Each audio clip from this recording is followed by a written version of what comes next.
Come on in here while I roll my joint.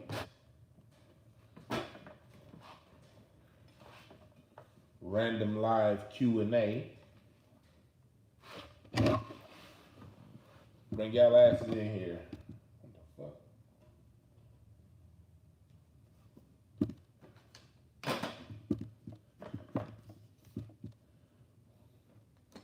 What y'all talking about?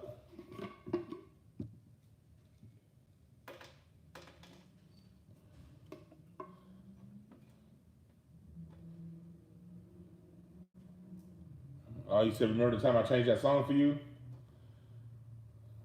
I saw you talking about that, J. Marcus, about how I saw the comment you made on YouTube. You didn't know that was talking about Spain, more Spain? Yeah, Michael Jackson was deep. Michael Jackson, in a lot of ways, is really trying to wake us up. That song, Earth Song, What Am I Smoking On? What was this? I think this was Wedding Cake and this old classic presidential OG, Old Faithful presidential OG.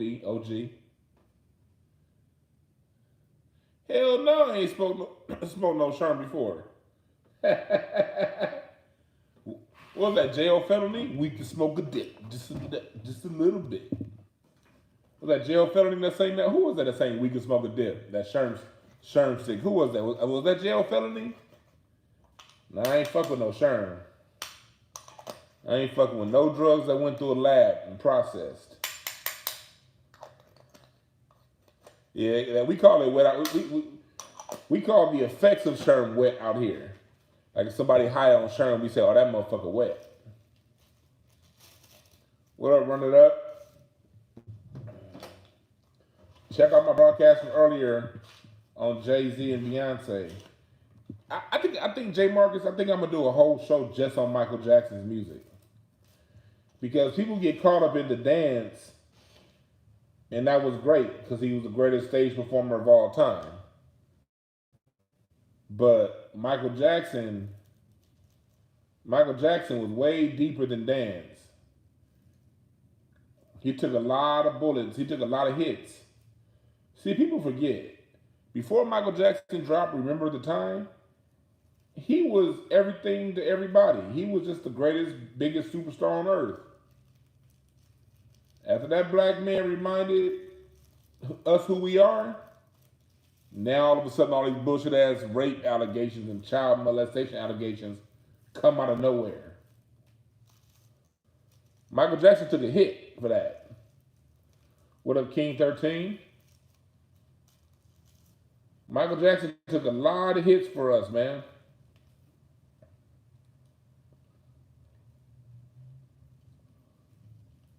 What y'all talking about in here? Michael Jackson took a lot of hits for us. And y'all see our boy, what's going on in football now? It was a story that came out today saying the NFL basically rates black athletes as not as smart as white athletes. So when concussion protocol time comes and those black athletes' brain function is low, them not having to pay out is baked into the cake. Because the NFL says, hey, you niggas is dumber anyway, so it's not the concussions that got your brain like this. It's your blackness that got the brain like this. That's what the NFL is doing right now in 2021.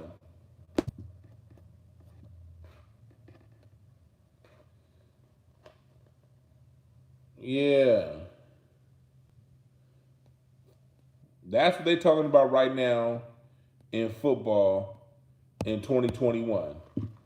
That niggas is dumber than white boys, so we ain't got to pay them when it comes time for settlements and shit. Light this candle up. I get this from Brown Studio, Far Side, where we shoot Craig Facts. Brown got some dope ass candles. His daughter make them. She's fucking great at what she does. The candles are great. Hold on. Who else vaccinated? Are you vaccinated, One Punch Line? I ain't. And I ain't getting vaccinated either. What's up, Emmanuel Heath? The Hollywood Bowl tried to pull that bullshit. You gotta be They selling 85% of their seats to vaccinated people to encourage cats to get vaccinated. Nigga, I renewed my subscription and got my box seats at the Hollywood Bowl. Hell no. I'm not getting vaccinated. You see Bill Maher, liberal racist Bill Maher, that motherfucker got the vaccine and still got COVID. Fuck Bill Maher. I ain't tripping, man. His problem, not mine. I used to be a huge Bill Maher fan. I used to watch every single episode of Real Time with Bill Maher. I probably saw every episode from 2002. When that show come out, 2001? I probably saw every episode of Real Time with Bill Maher from 2001 to about 2010. And I was like, man, this motherfucker. Then like when Trayvon Martin got killed, I was like, this motherfucker ain't really saying shit about it. I used to be that nigga that thought that there were some cool white boys that on TV. Of course, there's some cool white boys in real life. But back then, I thought cool white boys on TV actually had black folks' side in my life. And I thought Bill Maher was one of the good ones. With age comes experience. Where am I going to put this shit? God damn it. There we go. With age comes experience. You learn and you move on. Then you said 7 Yankees players got the COVID after taking the vaccine? Shit. Now I don't need to buy a new candle. I burn all my candles to the end of the wax. I've got more candles over here, nigga. I just want to burn that one out till it's done. Get my money's worth. This shit smells good. This is dragon's blood. A dragon's blood is the shit.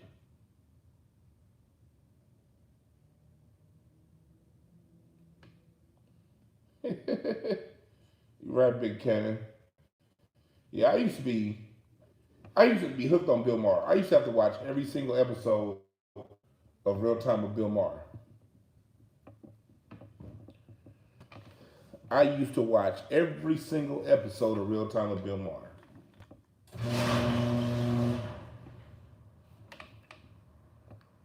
Then I saw Bill Maher wasn't worth shit.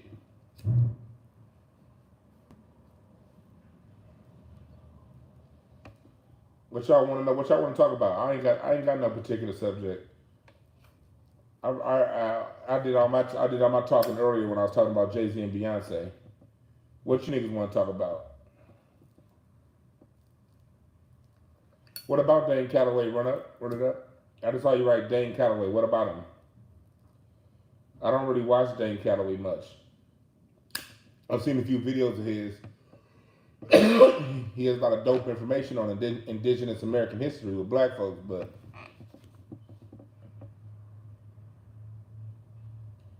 man, LeBron James ain't being held out. LeBron James is a pussy. LeBron James don't want to play. LeBron only like playing when he's 100% healthy. LeBron only likes playing when he's 100% healthy. And as a true Laker fan, I can't respect that. Because I saw Kobe deliver 2 different championships on a bad ankle. 2000, when Shaq got injured, Kobe played with a bad ankle, still won. You said, do Lakers fans actually like and embrace LeBron? No. We glad he won a championship. We glad they won a championship, but LA's a show me town. And if you win one championship, then you got to win one the next year. Every chip we won, we followed it up. 88, 87, 88. 2000, 2001, 2002, 09, 2010. LA people, like, you got these fickle, like these niggas that's new to LA, they like LeBron, but them niggas don't count. Your hardcore Lakers fans, it's like, look, nigga, you got to show us something. All these stats, we don't give a fuck about those stats. We don't give a fuck about a triple-double. Magic was the king of triple-doubles. Lakers fans didn't talk about the triple-doubles. We talked about them wins. And so, like, now we see LeBron doing this soft shit. You know what I mean? Not playing. It's the playoff time, damn near. Lakers need to get in good playoff position. And this nigga wait until he 100%. You better get your ass back there on that court. Kobe won the 2010 finals with bone spurs in his ankles. He didn't even tell nobody.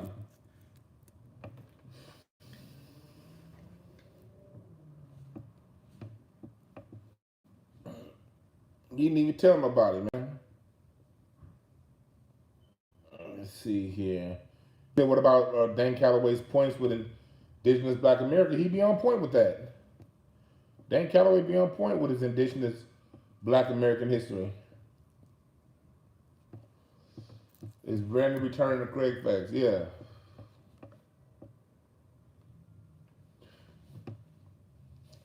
I don't even know if I could watch Kobe's Hall of Fame induction ceremony. I'm not watching that. But I've never watched the Hall of Fame induction.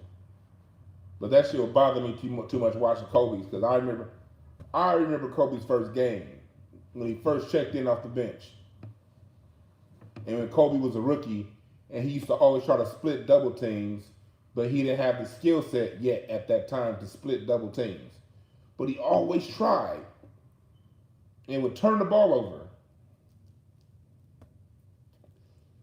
But he kept working on it, and splitting double teams became a specialty of his by his fourth or fifth season. By Kobe's fourth season, he had all that shit figured out. But no, I'm not about to watch Kobe's induction ceremony. I saw his whole career. 98% of the games Kobe's ever played in, I saw. 98% of Kobe's games I've seen firsthand. Either in person or on TV. I showed y'all the pictures last week, didn't I? Look, man. I don't have all my pictures in this phone. Cause I used to go to so many games. I didn't really take pictures. Cause this shit was just so goddamn normal. It was very rare I took pictures of the game, but look, nigga. This is Kevin Durant's first playoff game. Kobe's the year they won the last championship in 2010. Lakers versus Jenny Buster seats. So you can't buy these seats. Someone has to give these to you. That's how many goddamn Kobe games I've been to. That was Kevin Durant, Russell Westbrook, and James Harden's first ever playoff game in Staples Center. So I've seen, and I have so many friends. I have a couple of friends that, coach Kobe as Laker coaches, and I've heard so many firsthand stories over the years of Kobe, and had my firsthand experiences, not necessarily directly with him, because Kobe was a recluse. You hardly ever saw this nigga. That's how great he was. Because like when Kobe was a champion, all them years he was in LA, nigga, y'all know how much I used to be in the clubs back then? I stayed in the clubs back then. I'd be in nightclubs 5-6 nights a week, sometimes 2 or 3 clubs a night. And I was always out. Saw everybody. All your favorite NBA players of all time, party with them all. I seen this nigga Kobe twice. I've only seen Kobe twice outside of an actual game. Now, at Legion of Knicks, you'd be surprised. I don't even like white girls, White girls to me are not attractive at all. So let me preface by saying this: white girls are not attractive to me at all. But Jeannie Buss in person, she's a little older now. But Jeannie Buss in person 10 years ago and before, that bitch is fine. Jeannie Buss's pictures on TV and how she looks on camera don't really do her justice. When you see Jeannie Buss in person, you be like, damn. That's a white girl? She gotta have some ethnic something up in her. Jeannie Buss in person is nice. Hella nice. And I don't even like white girls. Yeah, you're right. She did do Playboy. Like, I am not attracted to white girls at all. Jeannie Buss in person was one of the few white girls I've been like, damn. She nice. I'm looking for another picture for y'all, but I can't find that motherfucker. But yeah, Jeannie Buss in person, yeah. But yeah, those are the seats, those are the box seats that we was in. That's how deep I be in the basketball. Used to be in the basketball. I'm not that deep in the basketball no more. I'm deep into other things now. I don't have time to be running around chasing a fucking game anymore.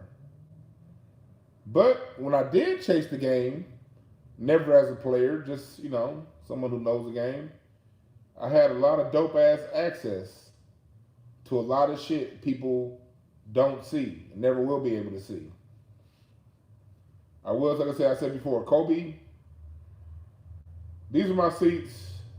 I didn't take that many pictures back then because I went to so many games. These are my seats at the dunk contest. Remember when Blake Griffin jumped over that car?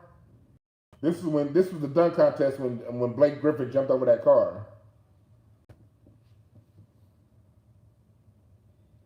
A lot of this shit ain't in my phone no more. I love basketball, man. That's why I don't let these niggas talk to me crazy. When they be like, you're just a hater because you don't like who I like. Nigga, fuck you. Another message for the men, for the brothers. Black men, we gotta get that term hater out of our vocabulary. If somebody doesn't agree with you, they're not a hater. They're someone who has their own opinion based on their observations in life.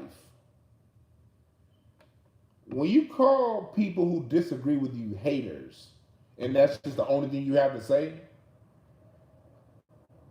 you sound like a little girl. Now, you don't have to agree with people. You don't have to like people. But if you disagree with what somebody says, the least you can do is express your disagreement, why you disagree, and what you think they should, and what you think it is from your point of view. That's fine. That's a discussion. That's how you get the truth. But when somebody says something you don't like and you just call them a hater,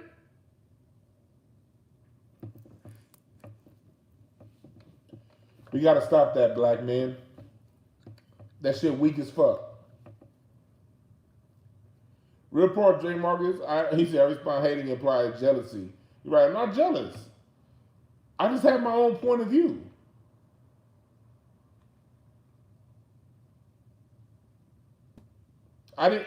Emmanuel, I didn't even see Jeannie Buss's little rankings. I heard that she didn't have Shaq in the top 5.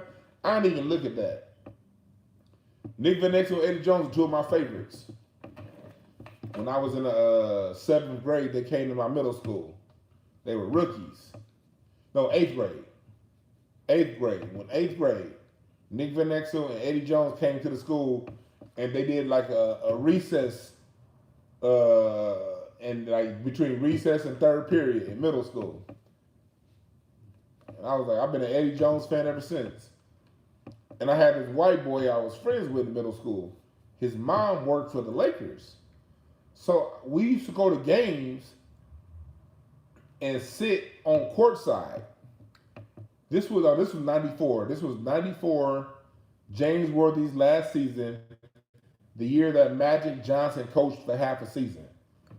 This white boy I was cool with, mom worked there, so we used to get tickets and sit inside the Forum Club where Jack Nicholson would come in Arsenio Hall after games, courtside seats with our feet on the floor. That shit was dope.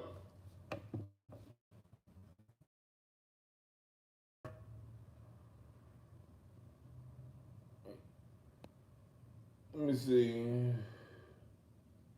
That's real talk, Taylor Drake. Calling someone a hater is just a way to avoid reevaluating yourself and what you think. Facts. I haven't watched enough of Anthony Edwards to really have an opinion. Yeah, I'm not as close to the games I used to be. Like, I used to have NBA League Pass and all that shit. I'm going to get NBA League Pass next year. But told you, y'all be asking me why I be knowing all this shit. It's just a natural gift of mine. But I used to use this gift to know everything basketball. I used to use this gift to recall information on sports. What a waste of fucking time, ain't it?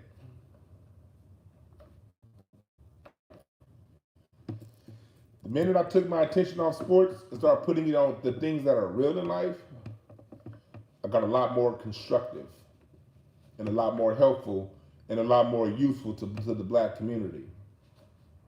Black society got enough niggas that know NBA stats. Black society needs somebody that can recall black stats. What are black stats? Oh, that nigga, what a nigga invented, the Farmer's Almanac, the clock, the goddamn light bulb. It's much better to remember what inventions Gary Morris created, like the gas mask, than it is who won the NBA championship in 1983.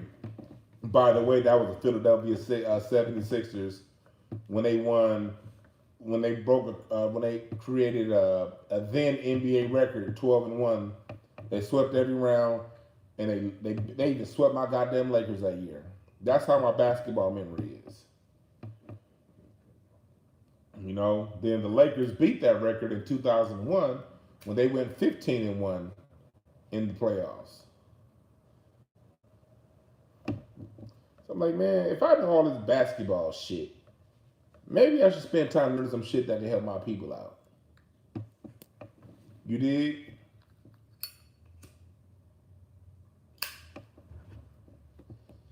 Let me see. You're right, same way with hip hop facts. When am I gonna do another show on black gun ownership? I'm gonna do one pretty soon. Larry is actually my man. You know Larry, who's always in the chat room or who does the show sometime. Larry actually has a shooting show that he's coming up with, and it's gonna be called Shooting the Shit. It's gonna be dope. I think he's filming some shit next week. But you gotta keep that thing on you. You dig? Gotta keep that thing on you.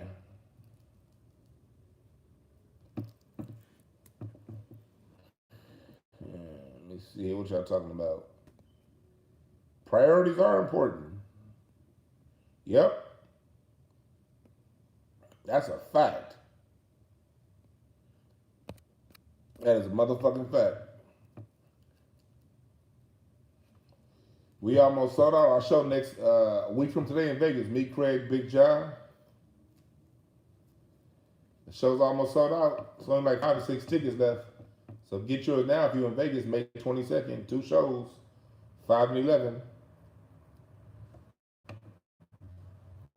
Here's a brother named Black Rambo. I'm going to check him out. Now, I didn't see the MVP top 3.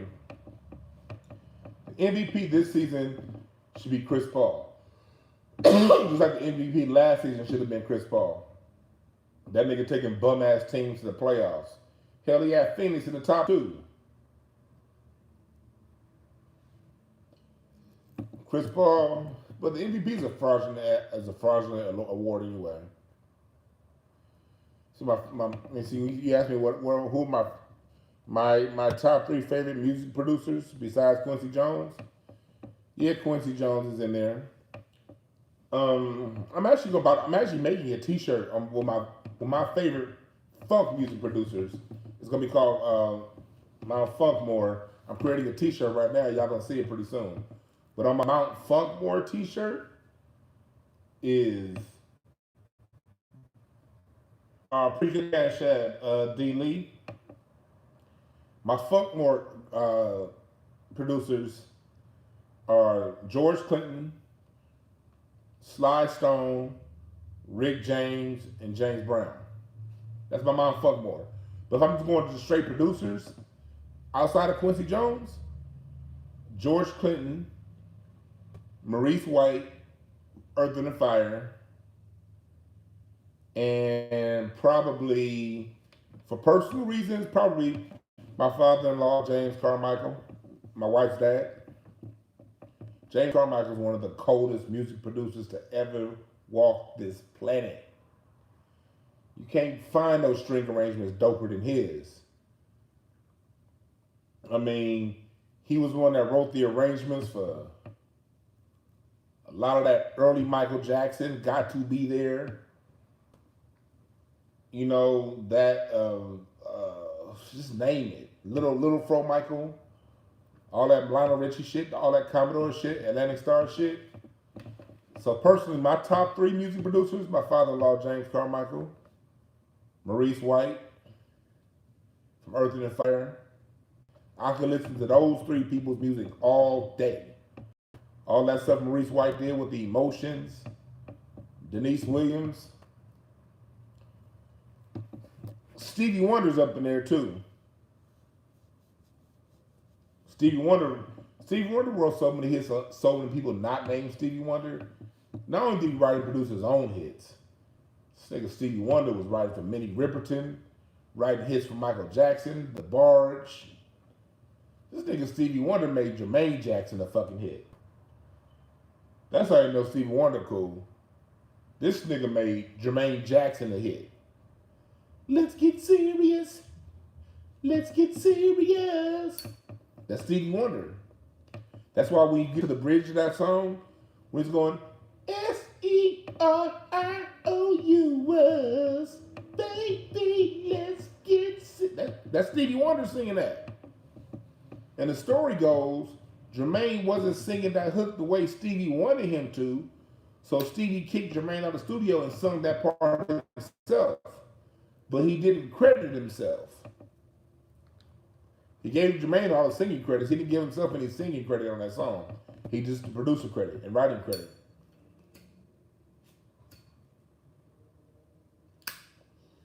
But that's Stevie Wonder singing that bridge.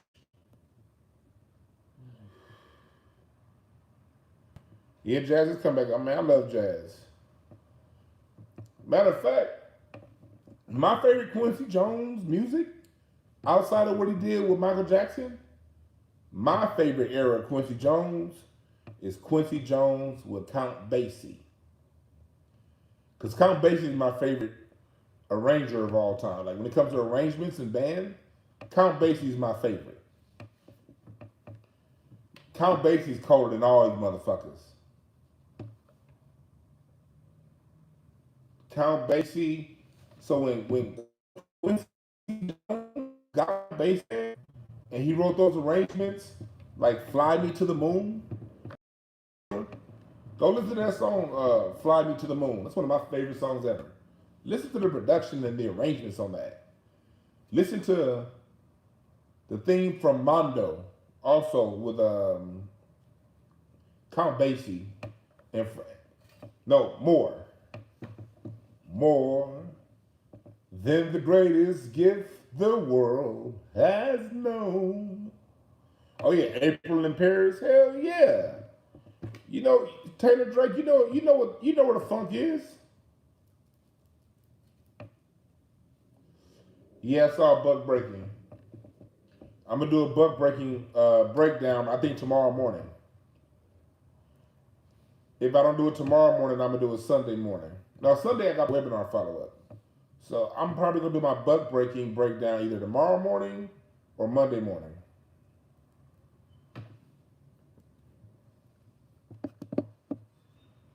Yeah, he did the Wiz. Quincy Jones did the Wiz. Quincy Jones did so much. He did a lot. Would I rank DJ Quick? As far as hip hop goes, DJ Quick is near the top for me. DJ Quick is one of the most important musicians to ever walk this planet. What sonically, DJ Quick is dope. Mario said, Evan said we must remember Kool in the Game. Hey, you ain't got to tell me that. I got tickets to see Kool in the Game. Saturday, July 3rd at the Hollywood Bowl. Box seats. I'm on like the 15th row. I'm on like the second to last row in the garden boxes, the boxes closest to the stage. So yeah, y'all gonna see me recording Kool in the Game from my Hollywood Bowl seat, July 3rd.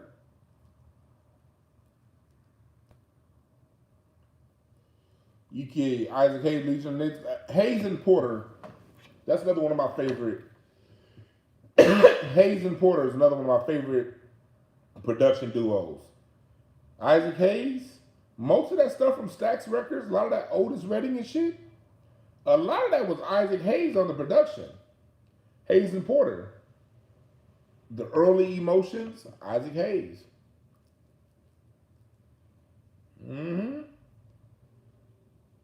Isaac Hayes brought those big grand intros into soul music. Isaac Hayes have 5 minutes of orchestration before he say one word.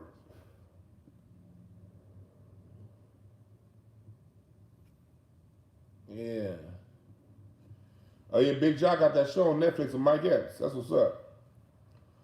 John A, that's my nigga right. I love Big Jock.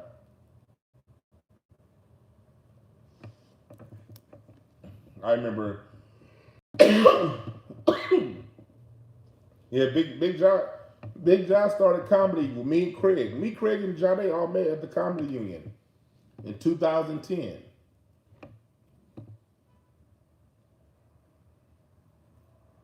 Big Jock's a funny motherfucker. Y'all know how happy I am to see that brother's success. Because Big Jock was pumping out them same funny ass videos in 2013, 2014, wasn't nobody watching. He'd get like 50 views and still keep pumping them out. They were funny as hell then. But it took a while for the people to catch up. That's why, like, when it comes to art, you kind of got to go outside your inner circle. Your inner circle going to be like, yeah, okay, good, whatever. And then go back and support somebody they don't know. Once Big Jock got his shit out there where the people could see it, nigga, that shit blew the fuck up. But back in the early days, back in our early days of comedy, it's funny because on the show we got coming up May 22nd in Vegas, y'all could have saw the same damn show for free when I hosted at the Comedy Union in 2011.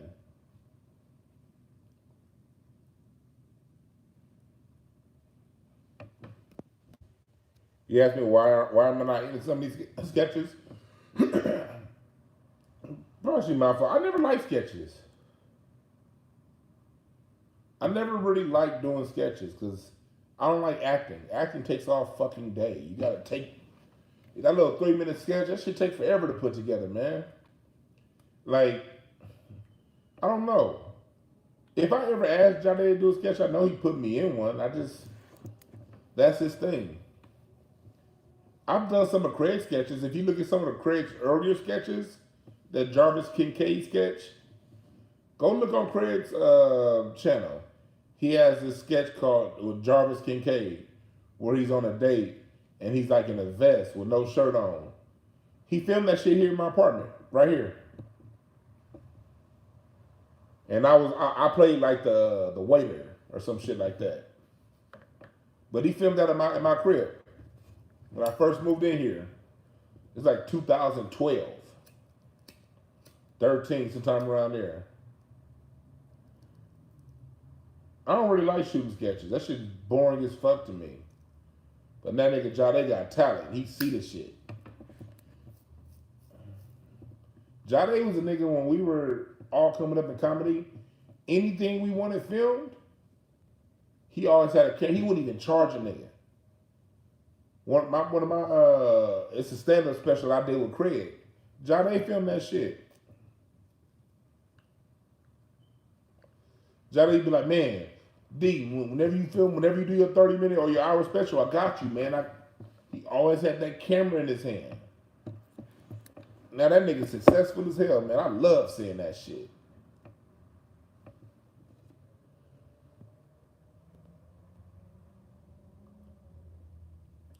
You said why Faison Love always seem to hate? I don't know. I don't really see him as hate. I just see Faison Love is giving his opinion.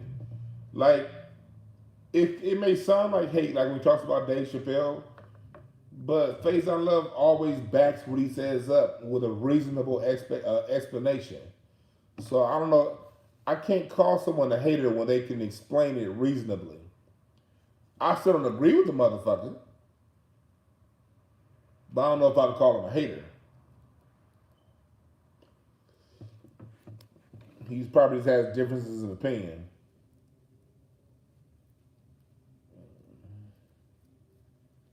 Let's see.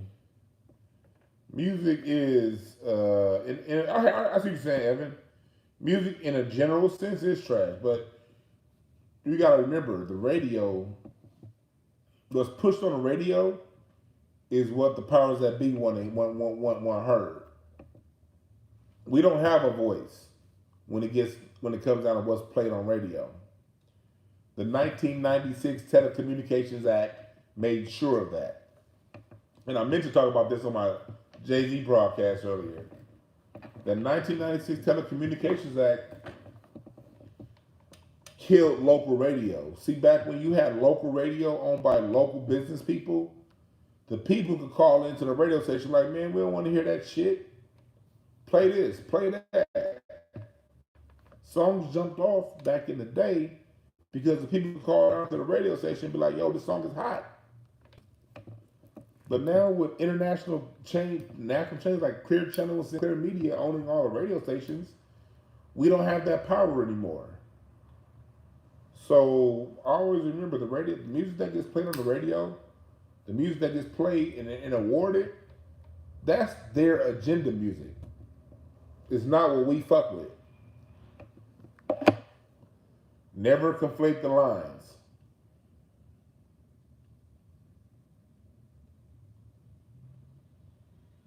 You know?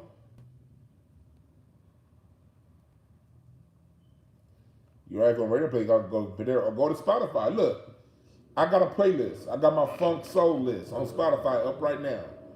Everybody, if you got Spotify, go right now to your Spotify, type in Incense in Ashtrays, the letter N, not and, the letter N.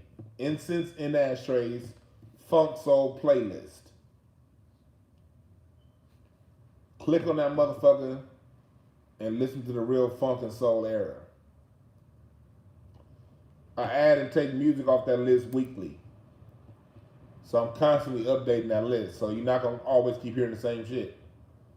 Some stuff I'll keep in there, of course, because people want to hear it. But I'm always adding new shit to that playlist. And my soul jazz playlist I'm coming out with next week, that's going to be more of the contemporary shit mixed in with some of the older shit. That's where you got to go. Emmanuel asks, what good books would you recommend? You already have Navy Fuller? It depends on what you want. Like, Emmanuel, what do you want? Like, do you want, like, history books? If you want history books, read, shit. Even here, I got so many damn books in my head. It depends on what you want to know. Quite honestly, if it's history, of course, if you can get in, Runoko Rashidi released a book updating on the Moors in Europe. I got to get that book because he originally wrote that with Ivan Van Sertima, but that book is out of print. So Runoko Rashidi just came up with his version of that. I got to get Robin Walker's When We Ruled. It's a book by Robin Walker called When We Ruled. I have to get that book. Here's what I'm reading on right now. Let me see, where's my Audible? I do audio books and regular books. Get the information however you get it. Never be ashamed to do an audio book. All that matters is you got the information. I do both. I do audio books and I speed read. But this book I'm reading right now is called Lives Across America by James Lowen. Lives Across America, James Lowen. It's talking about like all the different monuments and shit that be lying like a motherfucker.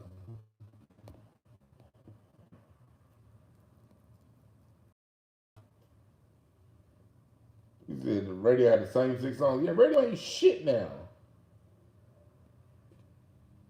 Yeah, Ivan Van Sertima. Now, I don't know about any Donald Goins books. Educate me. I ain't ever read Donald Goins.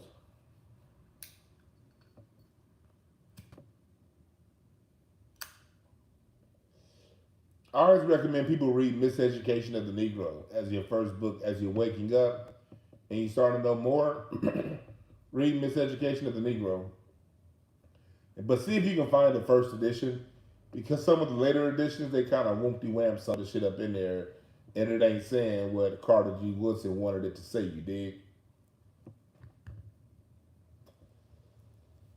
But I'm going to do a review on bug breaking, and I might do it tomorrow morning. I might do it tomorrow morning.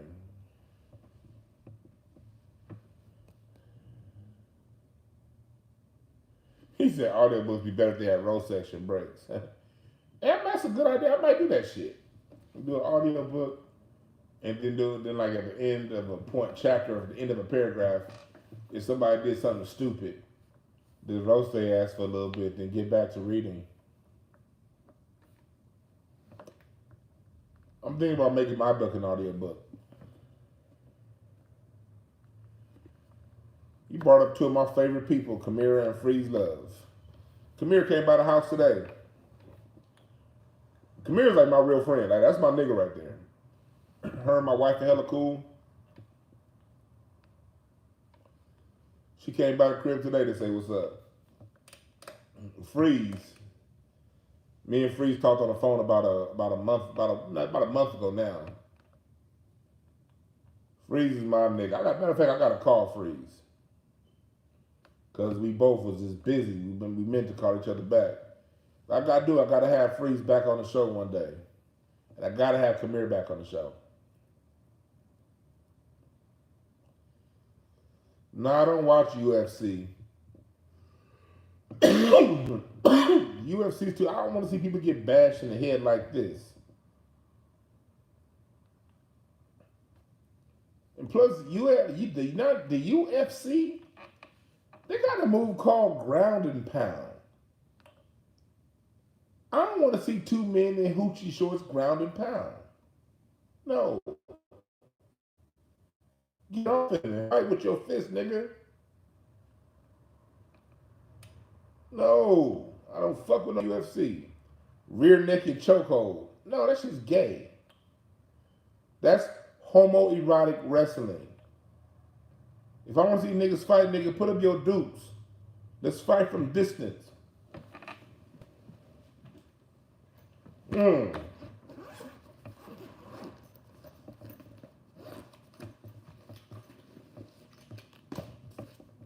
was working out with these motherfuckers right before this shit came on. This is what I like right here. Right here. If we gonna fight, nigga, we gonna throw hands. I'm not gonna put another grown fucking man in a wrestling move with his with the back of his head in my nuts while I'm holding his arm in some weird position. That shit's weird to me. I don't like that kind of fighting. I'm not gonna see two grown ass men in spandex, nipple to nipple, cheek to cheek, breathing hard on each other. Put up your dukes. This is fighting to me.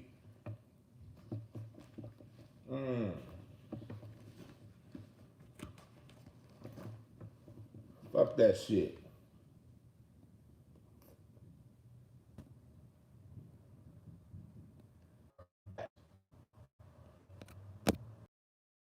Fuck that.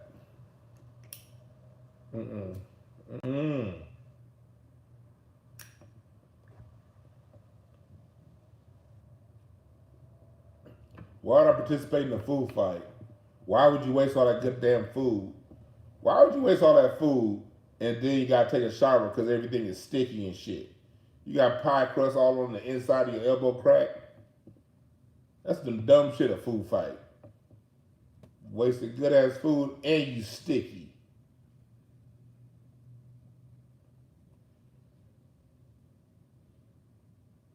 He said they wrestled in Kemet. Well, these niggas ain't doing no comedic wrestling. They doing Greco-Roman wrestling. And you know what the Greeks and the Romans were about? The Greeks and the Romans was about busting booties. The Greeks and the Romans was all about dookie love.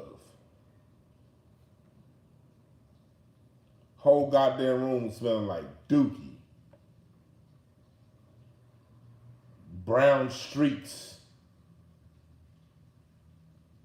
I don't fuck with that UFC Greco-Roman shit.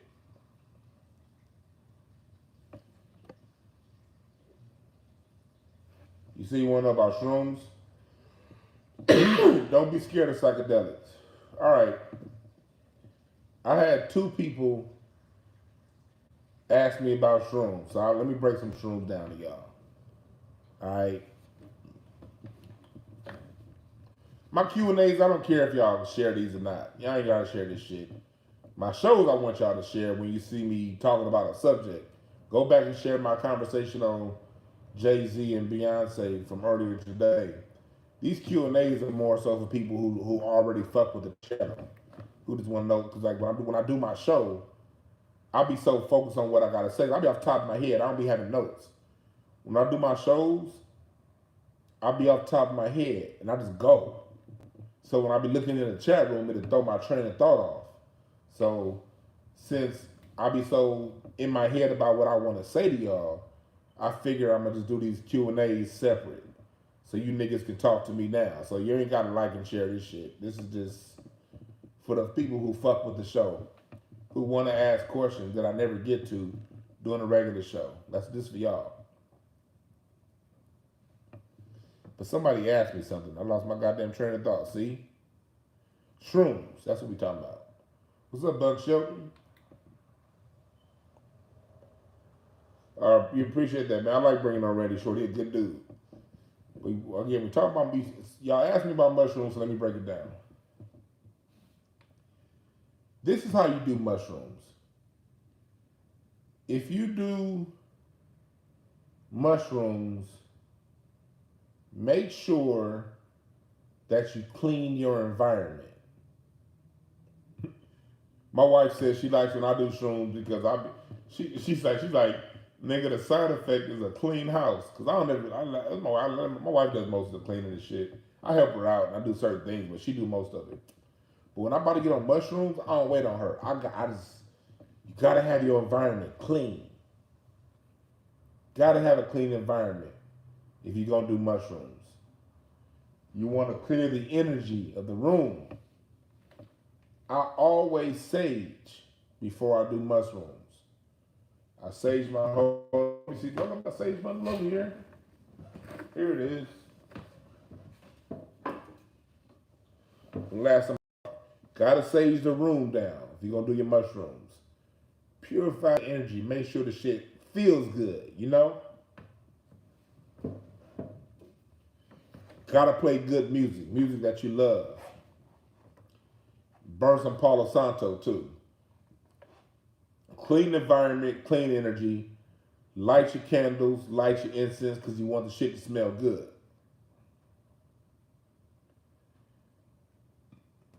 Then, especially if you're new to mushrooms, write down some things. Write down some things that you want answered deep down inside. Some questions you may have. What direction should I go? Why am I tripping on what or whatever? Why can't I seem to access, greater wealth or whatever? Whatever questions you got. And then get your orange juice. Lots of orange juice. Simply lemonade works too. But I get fresh squeezed orange juice, not that concentrate shit. So I get that. Well, simply orange juice. Get the simply orange juice. Don't be cheap buying the Target brand. Get the simply orange juice. If you never took them before, take 2 grams max. My first time I took 3.5, but I'm a big nigga. If you a little nigga, take 2 grams max if it's your first time. And then sit back and go on a journey. Now when I do shrooms, I take 5 to 6 grams at a time. I was on mushrooms early this week. I was up in Lake Arrowhead. But when you do mushrooms, make sure your intents are pure. If you already thinking about killing yourself, don't take them. If you're fearful, and do not take mushrooms in a contentious environment. Do not take them around somebody you have tension with. If it's always tension, if you're in an environment with tension, don't take mushrooms. It'll be a bad trip. Do not do mushrooms if it's tension. Do them by yourself or with somebody or if somebody's around, it got to be somebody around who's chill, who don't be on that bullshit. Like my wife, she didn't, like when I first started, she didn't take them. But we have a dope relationship. Like our house is chill, so I could do them with her around. But if you got somebody like to argue and complain all the time, don't do no mushrooms around them. Hell no. You heard her, you meditate before you do shrooms. Yep. Yeah, you can chill with the fam on shrooms. Not your first time. Get used to being on shrooms, then you can chill with the fam with it. Yeah. Your first time, you probably want to, be by yourself. Or send the kids away if you got kids. But shrooms is a weed high times 20. That's why you got to smoke weed when you on shrooms too. Roll a lot of weed. I was up in Lake Arrowhead. I rented a house up in Lake Arrowhead, me and the wife, for our anniversary. We rented a house up in Lake Arrowhead. And it was in the middle of the forest. Dog, that shit was so dope. On my mushrooms, looking out over all them trees and shit. And it was a new moon, so the sky was like clear. This is the time of the year.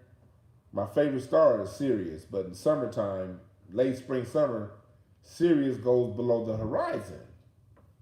So the brightest star in the sky when Sirius goes below the horizon is Vega. And you can find Vega when you look to the northeast about 8, 9 o'clock at night, and then it kind of circles around. But Vega is always to the north. It's a very beautiful star. Green, yellow.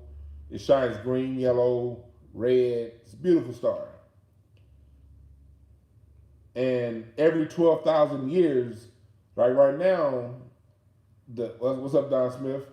Right now, the North Star is Polaris. We all know the North Star is Polaris. But Vega, when the Earth's rotational axis switches in about 12,000 years, that's going to be our North Star. Just like it was our North Star 12,000 years ago. But when you're looking at Vega on shrooms, ooh, shit's so goddamn beautiful. Be up there looking and see, like, in the wintertime, when I'm on shrooms, I spend a lot of time looking at the Sirius star system, Orion, and then the Pleiades. It's a little to the east of Orion, to the north of Orion. I look at those star systems a lot when I'm on shrooms in the wintertime. But in the summertime, man, I look to that north. And you just feel a connection to the universe when you're on the mushrooms. You feel a connection to the trees, the grass. You feel all the love inside. Vividly. You feel the love vividly. Think of some of your ancestors who passed along, your grandmother, your aunt, that friend of yours that you haven't seen in 10 years. Let their memory come up when you on mushrooms. Go back to them good memories that you had when you were 7 riding a bike down the street at your grandmama's house. Those memories are going to come back so vivid, like you're living those memories again. And I promise you're going to cry. It's that fucking beautiful. Some of the best moments in your life, as those memories come. That's why I say play music. Play your favorite music. Play the music of your childhood. Play the music that you loved growing up, because different songs are going to come on, and those songs are going to conjure memories from beautiful times in your past. And you're going to feel your mama's love if she's not here with you anymore. You're going to feel your grandmama's love.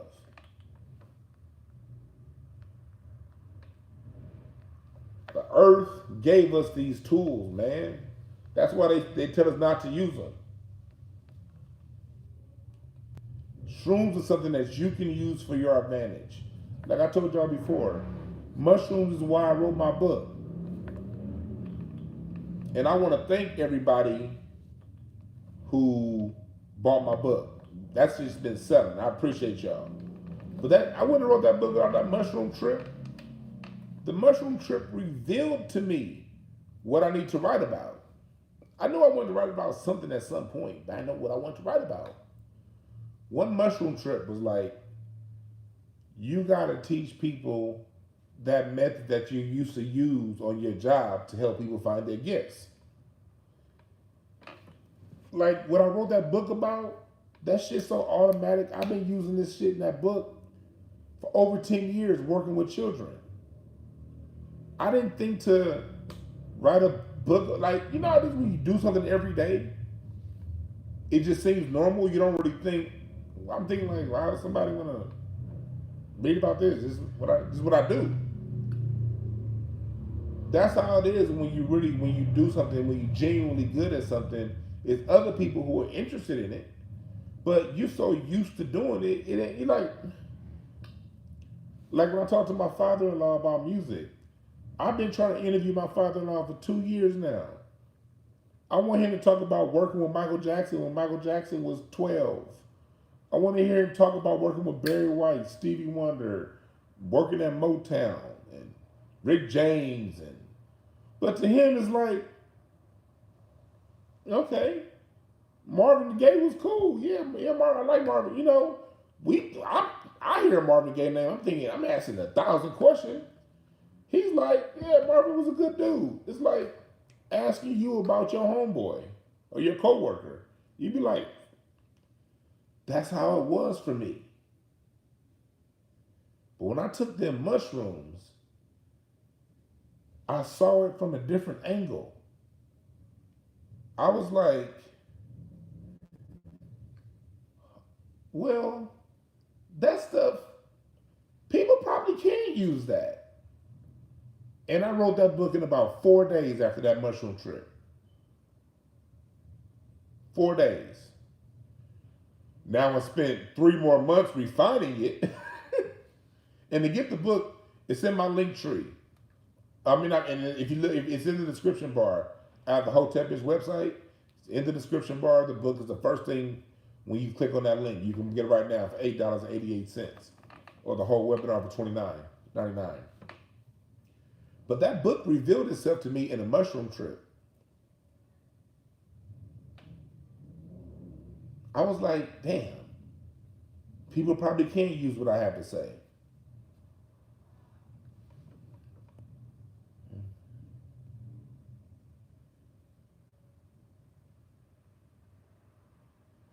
E. Green, you said about your personality is shaped from 0 to 8. It's never too late, E. Green. You just got to be very focused on what the kind of imagery. You just want to make sure that whatever happened with your kids, indoctrinate them with constant imagery of black success and black wins, so they can see themselves winning all the time. Buy that movie Buck Breaking by Tariq Nasheed. Yes, there are vivid scenes, but your children can take it. I promise you. Get all the hidden colors. Find different black, whatever your black-owned bookstores are in your city. Go to those bookstores. Get the best children's books out there for them to read. Just keep that positive imagery in their face all the time. I appreciate that they leave for the Cash App. I'm telling you right now, you gotta keep the positive imagery in these kids' face. That's right, Star. You gotta keep the positive imagery in their face. Because think about it. Here's an analogy I'm gonna use.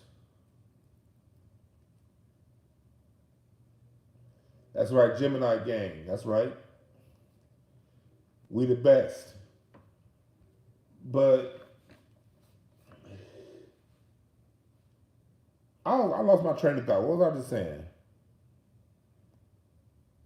Goddamn, I'm high. Yeah, fuck Maher. I talked about him earlier. I forgot what I was talking about though. Shit. What was I saying before Gemini gang? Imagery, yeah. Think about this. Here's an analogy I'm going to use. Think about when you wash your dishes. No matter how dirty those pots and pans get, the plates, forks, cups, pour some clean water in there, and just a few drops of soap will clean all the dishes.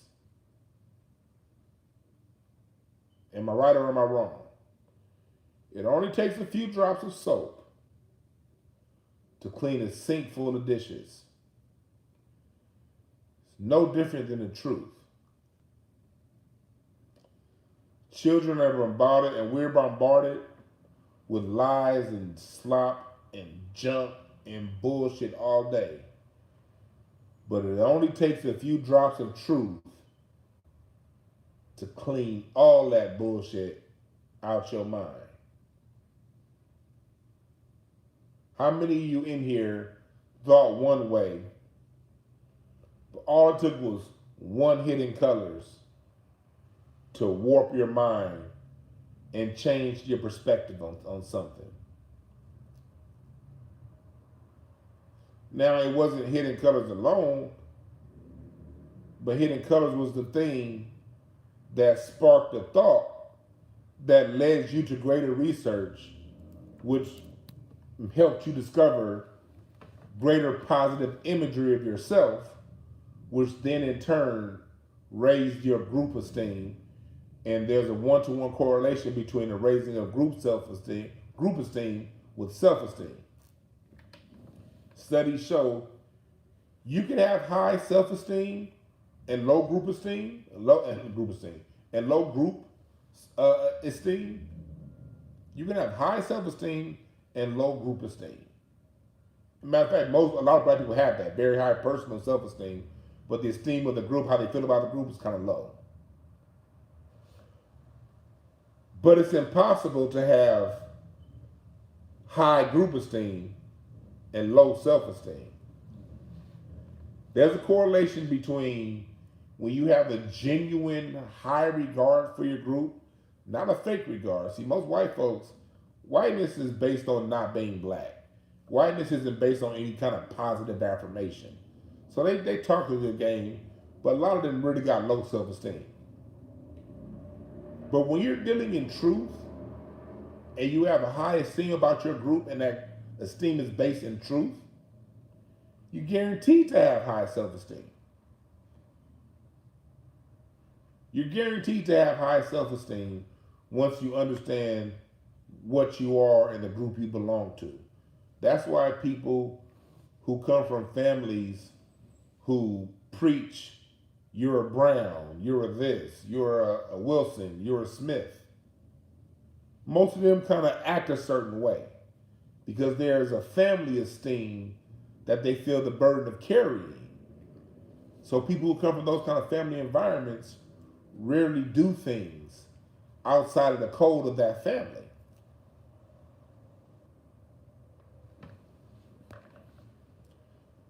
That's why it's good to inundate yourself with positive imagery and start with the kids young.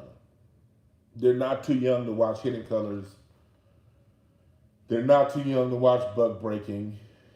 With all the shit that I be seeing these kids have to deal with in school, promise you they ain't young. They ain't too young for any of that shit. Hell, if you pregnant, start watching Hidden Colors when that motherfucker's an embryo. Put headphones on his belly and let the little girl in the second trimester hear Scheherazade Ali. Let your kid in the third trimester listen to Dr. Francis Chris Welsing drop that good information. Start them out that young.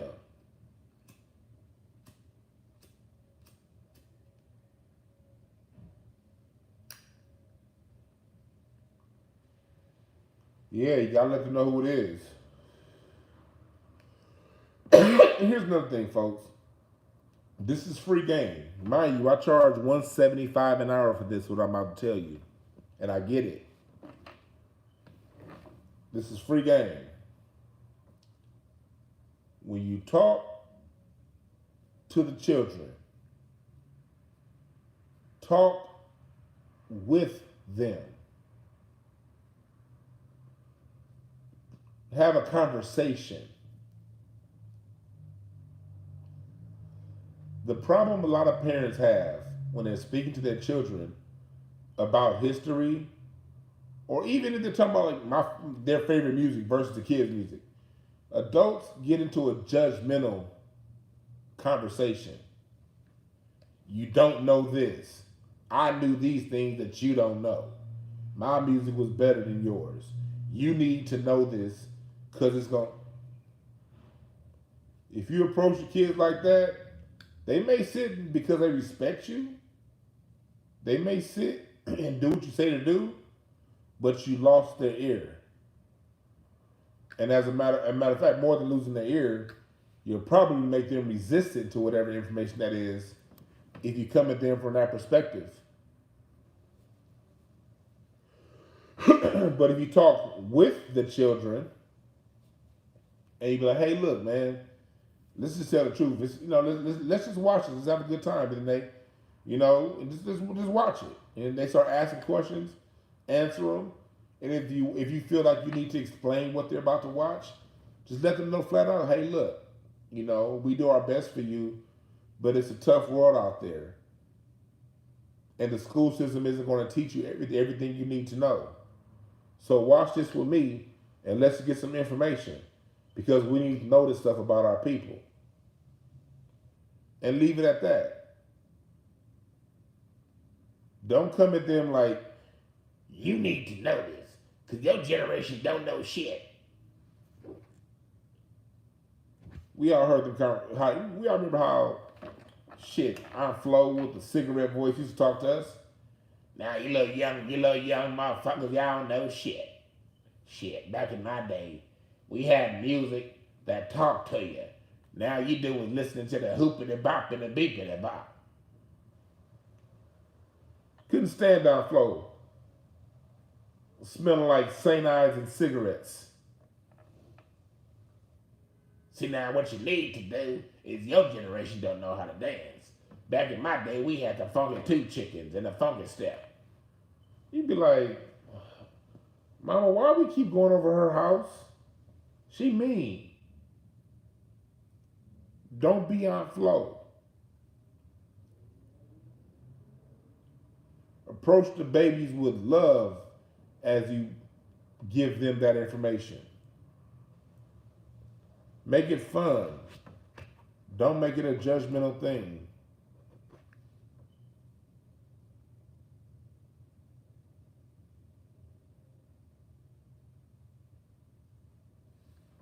Yeah.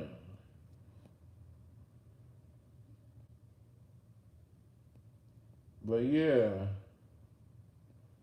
What else y'all talking about? I went on a tangent.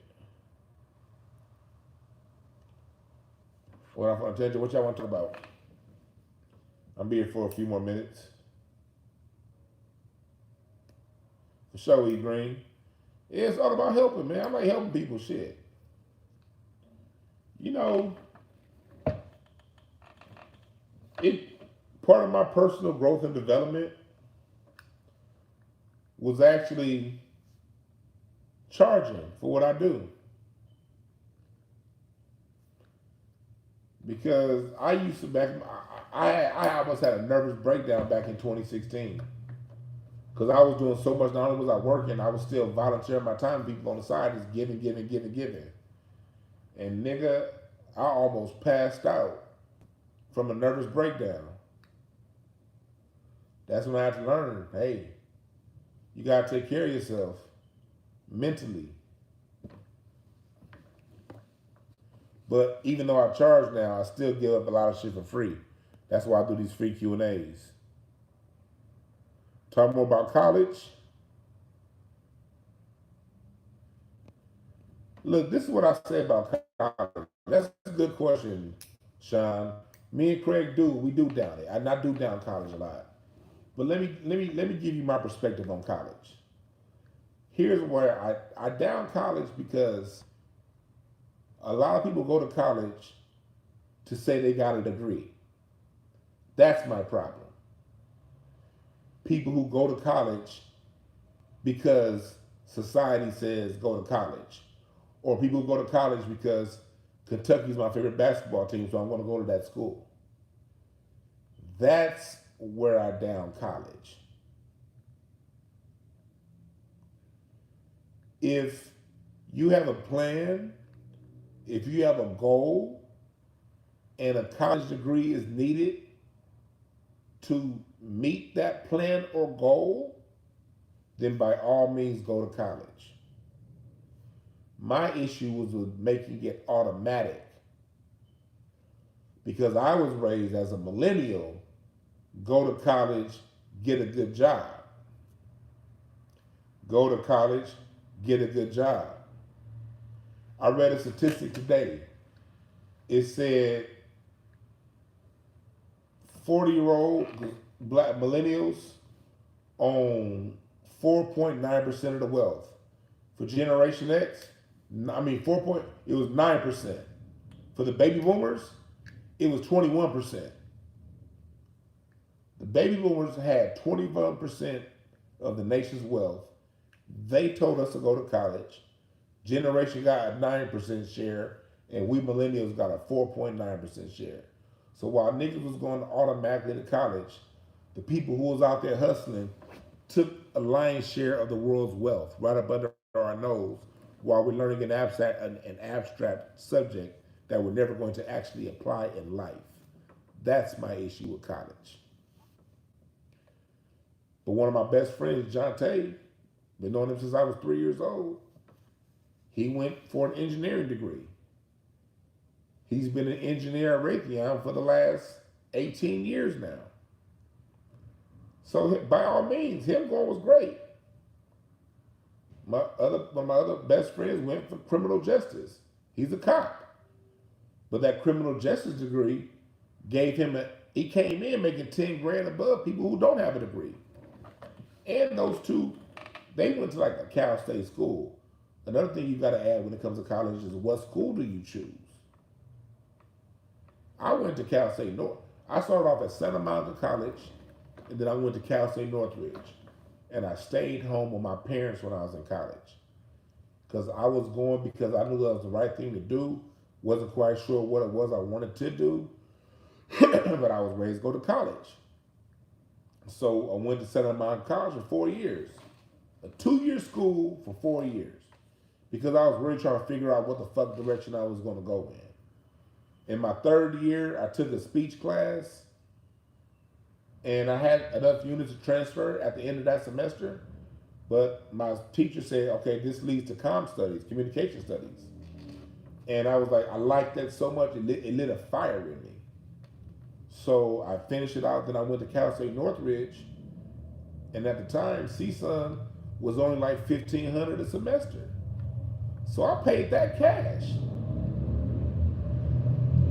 Me, I worked at the bank. My mom and my dad paid my first 4 years, but they was like, nigga, you still got 2 more years. How many more years you got? We done already paid for 4. So them last 2 years I had to pay for. But it's only $1,500 a semester. So I don't have any regrets. I graduated college with no debt. I don't owe nobody shit. And since I was hella dyslexic, I didn't buy most of my books. I didn't buy books. I memorized my lectures. And then when the test came, I would just, the question would get asked, and I would memorize what the teacher said. Especially if it's an essay question test. I got essay question all day. I could bullshit you for 5 paragraphs, Mr. Teacher. But if it was fill in the blank, dyslexia, oof, I will guarantee fail a fill in the blank test. The ones multiple choice, dyslexia be having me fucked up. I'll be thinking D, but I'll mark B. So school was a struggle for me in some ways, but I paid my way through cash. So if you can pay your way through cash, or if you're going for a focus, then by all means go to college. But if you ain't focused, you better get some fucking life experience first and find out what you want to do. College always gonna be there.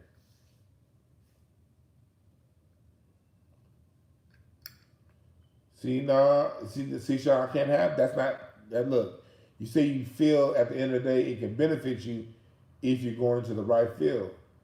That's too many ifs. It's too many ifs. Why would you owe somebody 50 grand for a bunch of ifs? You can't BK out of that 75 grand you owe. See, I would roll with that if you can do it cheaply and not owe anybody when you're done.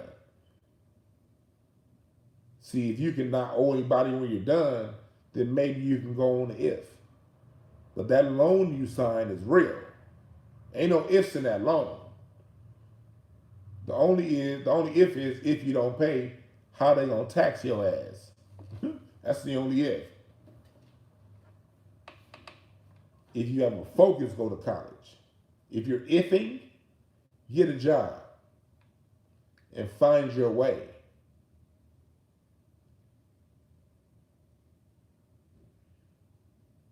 Get a job and find your way. If it's an if. Yeah, a lot of people in high school diploma make more money. Hell, if I wasn't a comedian, if I wasn't cracking jokes, nigga, I'd be driving a truck. Y'all see, you gotta read the paper.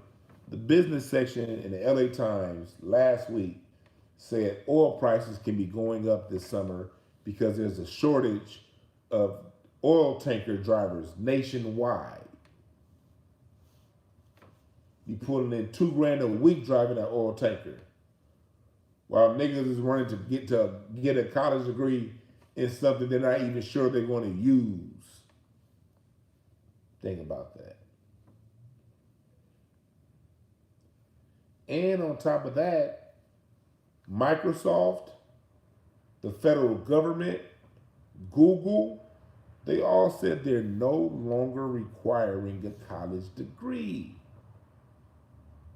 And they tell you on their website what certifications you need and where you can go to get certified in these programs. You do all this shit online. You get certified in cyber shit.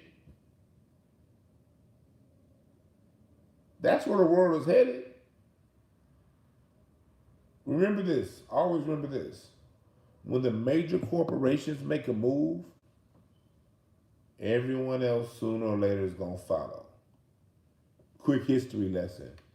Do you know why circumcisions are so popular in the United States? No, not religion.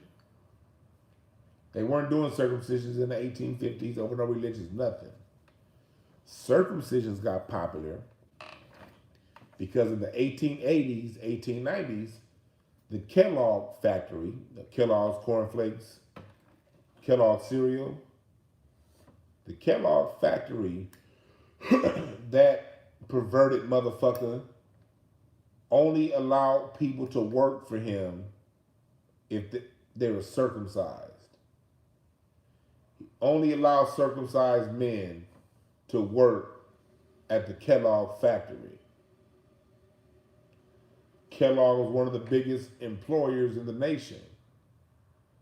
So other corporations, other jobs, saw what Kellogg was doing, and as above, so below. The rich people do the same shit broke niggas do. Oh, the dude that's winning, he doing something. Monkey see, monkey do. Let me do the same thing for my company, because if it worked for Kellogg, it should work for me too. And because jobs started requiring, before all the New Deal laws came in, see, when all the laws came in that black people fought for, by the way, they couldn't do that no more in the early 1900s. But late 1800s, early 1900s, you had a bunch of employers saying you needed circumcision. So after a while, circumcisions in men just became standard. Monkey see, monkey do. So when you see Google, Yahoo, Microsoft say, and then the federal government say we're no longer requiring a college degree, it's only a matter of time before everyone else says it.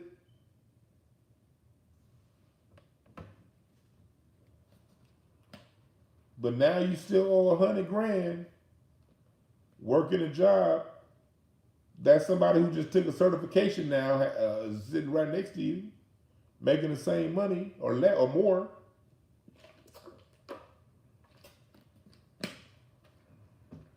Read the trends. Don't make future moves off past information. More free game. I should have put that in my book. Thinking about it, I probably should have put that in my book. But don't make moves for the future off what was true for yesterday. Learn and understand what's true today and make your moves in the future. Make your future moves in alignment with where you see things going today.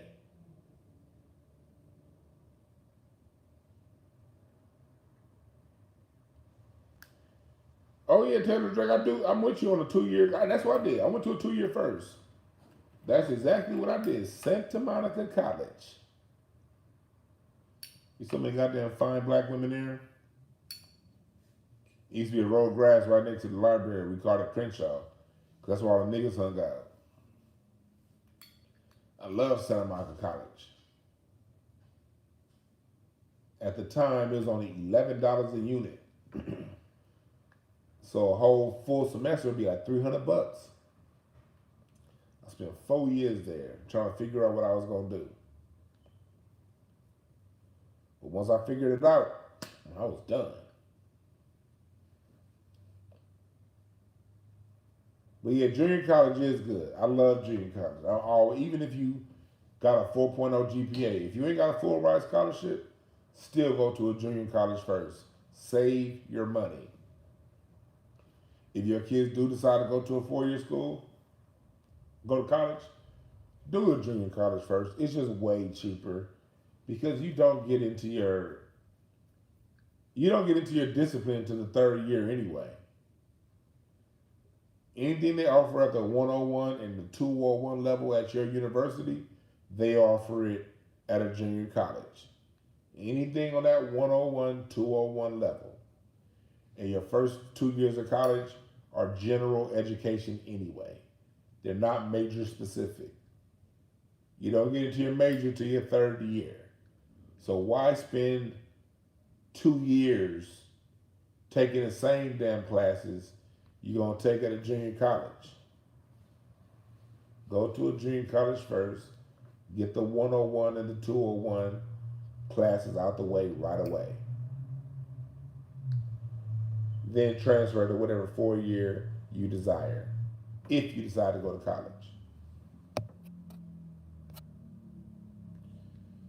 Do I know anything about NFTs? Yeah, I do know about NFTs, but I don't know enough to teach or explain it.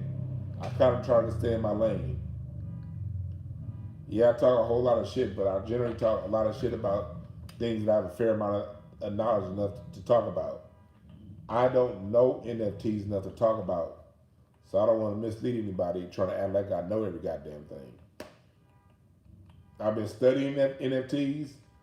I kind of get it for myself, kind of, but I'd hate to mislead y'all. I won't do it. I stick to what I'm pretty well experienced in, either life experience or book, or just spend a lot of time reading on it.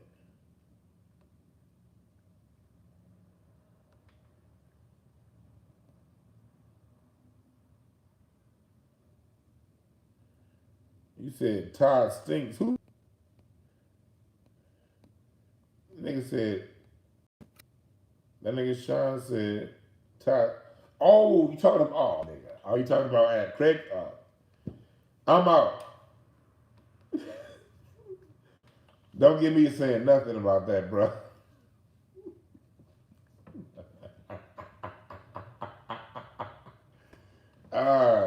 Hey, Sean, I'll be seeing you in the chat room too sometimes. Because I don't really look at the chat room at Craig Facts that much. I may look up every now and again. It's like 2 monitors in there. It's the one where with the chat, and it's another monitor that y'all can't see on the camera because it's off camera. That's the monitor I usually look at because that monitor is live. The YouTube feed is always a delay. What y'all see on YouTube is about 10 or 15 seconds after we said it. So that's why I don't really look at the chat because we done been said that. So I'll be looking at another monitor. But every now and again I will look at the monitor with the chat. And I saw Sean roasting I was like, I forgot what he said. I forgot what he said, but that shit was funny.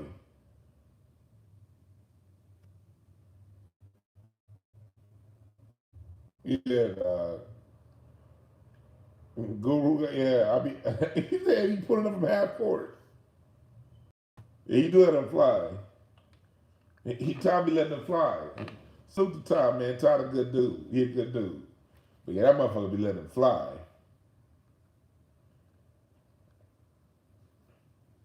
I don't know, y'all. Man, y'all think I be crack. Man, look, I don't crack. See, I don't know. I guess the closer I get to 40, the less I crack jokes. If y'all knew me 10 years ago, I couldn't stop. Like it was nonstop. Like it was literally nonstop. Back in my basketball mind days, I just wouldn't stop. But now my head be on so many other things. I don't really go as hard as I used to go. So when I see Todd going that hard, and I never bombed like that. When I went hard, all my jokes was funny. I'll be like, this nigga right here, yeah. I got respect for that brother, man. I got respect for him. He a shooter. This nigga be going. Yeah, y'all be killing the nigga in the chat room. Y'all be killing him in the chat room. I mean, y'all niggas is merciless. That nigga said he tell jokes at nursing homes. Man. He said he Westbrook. He a good dude, man. But yeah, that shit, I be like, God damn. This nigga gonna keep shooting, ain't he?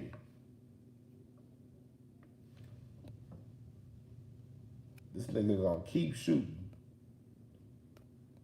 And I be seeing some of y'all in 5150 chat room.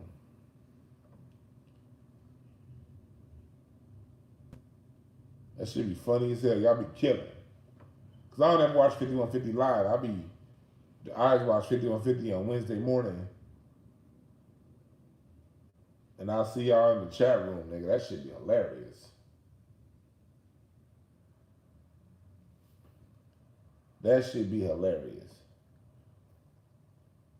Yeah, Charlie, that nigga Charlie funny, man. I love that nigga Charlie. Go look at my live at the Craig Facts a couple days ago. That nigga Charlie be asking the funniest questions, dog. Setting up whole scenarios. Then they be like, hey, Dwan, what would you do if a bum came over here and kicked Dozy in the kneecap? Would you let him swim or would you jump in? And Charlie, dog, why? How do you think of these questions, nigga? This nigga Charlie always got a new scenario for somebody getting their ass whooped. That should be funny as hell.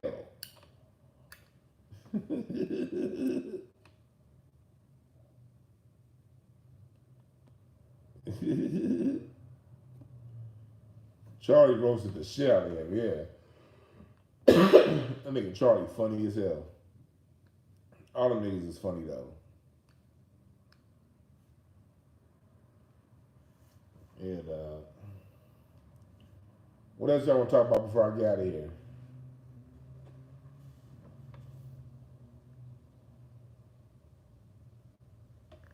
He said Joe Budden debacle. We got another one podcast here. Craig Facts is fun. That shit need to be. That shit need to get a hell of a lot more popular. I see as people find us, they stay and they keep watching. So the more people find us, the more people gonna be watching.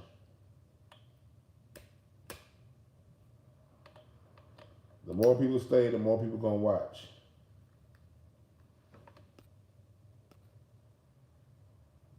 Let's see what else y'all talking about.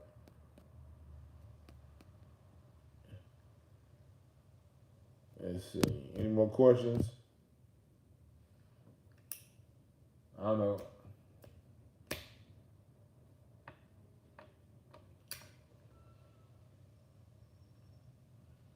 Yeah, man, I love LA. Yeah, it's starting to grow. It has steady growth. You know what I mean?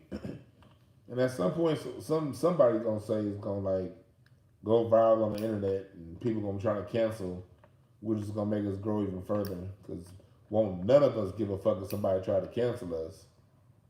Cancel this dick, bitch. No. The last thing somebody should ever try to do is cancel any one of us. We go at least 15 times harder, if not 40. How do I feel about mothers keeping black sons away from their fathers? Selfish. It's one of the major problems in black society. Moms playing games with their children. Causing their emotional attachment to the father to deny a child access to that man. It's a major issue we have in black society. And that shit needs to stop now. And it needs to be addressed. Men should never be afraid to address that. I don't care how mad women get when they come back. Because real women know. Women they know people like that. Co-workers, friends, cousins. They know these shady people exist. So never let no one bully you into not talking about it. Because the only way we're going to heal that bullshit and fix it is through talking about it.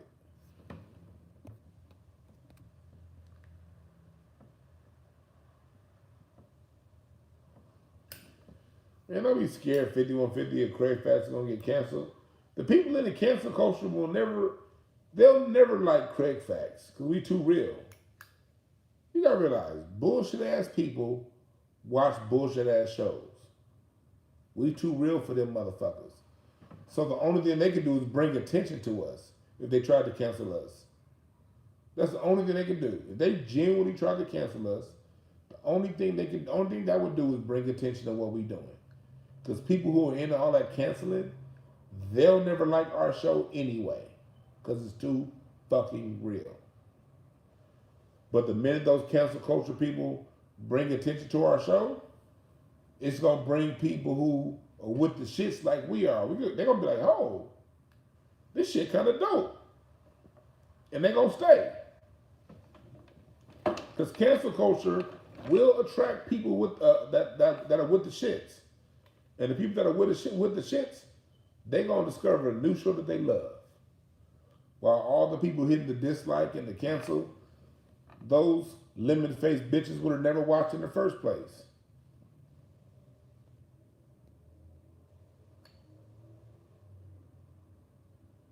Oh yeah, they did. They're going to make you drown in that court. The judge is mad you have a kid with a white girl, so they're going to keep making your ass go to court. That sucks.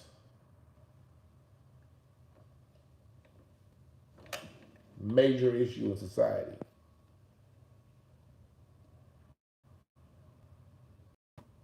What's my advice to up-and-coming stand-up comedians? Get on stage as much as you can and don't listen to nobody. Follow your inner voice.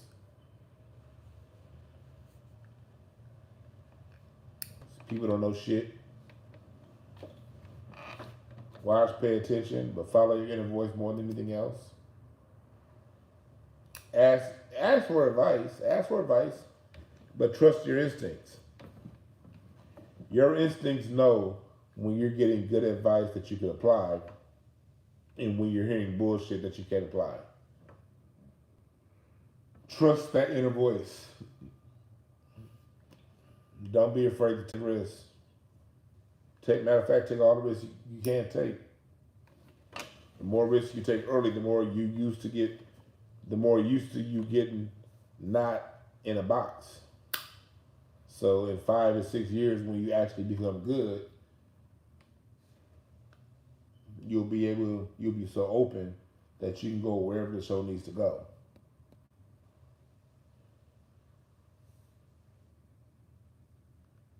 Yeah, certainly am. Finding a private investigator, yeah. That's why, man, I'm glad I ain't got no goddamn kids, but no randoms. Too many stories.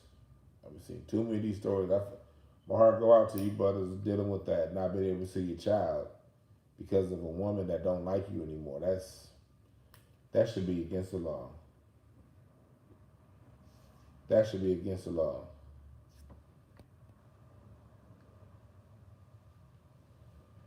Where can you get stones? Brown House ain't open, but I might just, what I might do, what stones are you looking for? Email me. I might just put together a package that we could probably just mail out to you. You want me to do it? Let me know if you want to do like just an introductory box of stones that can help you out, or if you have specific stones you're looking for. Email hotepish@gmail.com. Or you can email brownhouseminerals@gmail.com. As a matter of fact, go to that one. Email brownhouseminerals@gmail.com. Brownhouse Minerals. If you want to know more about some crystals, want to get some crystals, we don't have our shop set up yet, the site, but I got a fuck ton of crystals. So I can just set it up where you email me what you want, cash at me, and I send it out to you. Do something like that. Behind me is a whole fuck ton of crystals.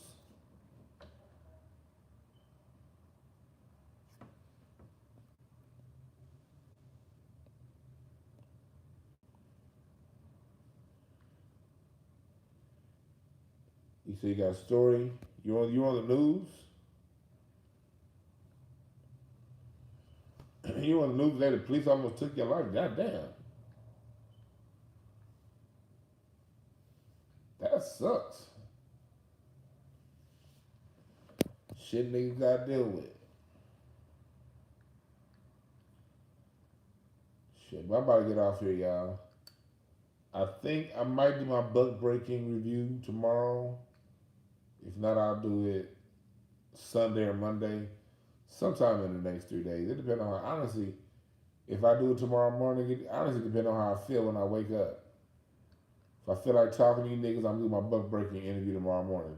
If I don't feel like talking to you niggas, I'll do it Sunday or Monday morning. But not Sunday morning. I'll do it Monday morning.